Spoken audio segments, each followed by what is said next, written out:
Here we are on the snapshot desktop with a number of different orgs all hooked up in a deployment pipeline.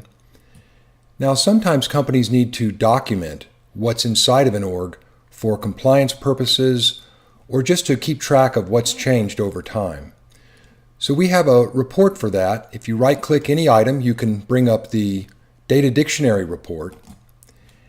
And what this report does is it shows you all of the properties for any of the objects in your Salesforce org. So you'll see the objects over here at left, and the available properties are summary statistics. This shows you just a count of how many different assets there are and asset names in the org. Organization limits, these are all the different limits that are available for any one of your objects. And object properties, these are all of the metadata properties that define an object. And field properties, these are all the field properties for the fields of the object.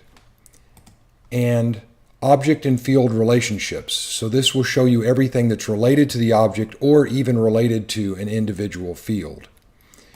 So as you can see, I've got a lot of default values here for all of these properties. And if you select, say, for example, field properties and go to preview, you'll see the field properties for the account object, which is currently selected. So you can come back here and select a different object and preview those properties. So it's very simple to do previews and make sure that you have everything correct.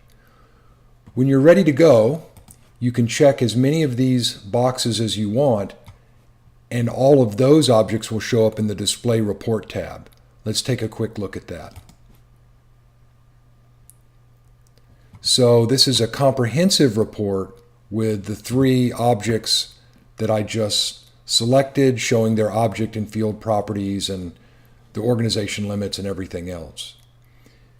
So as with any report and snapshot, you can schedule this. When there's a new snapshot, you can send the report in email or in Chatter, or you can just save it to Salesforce content, and then you can choose which group, in this case, you want to send the email to. So this is a really simple way to get a comprehensive report on object and field properties and to put all that information in a big spreadsheet or into a PDF file and to email it to colleagues or to save it for compliance documentation.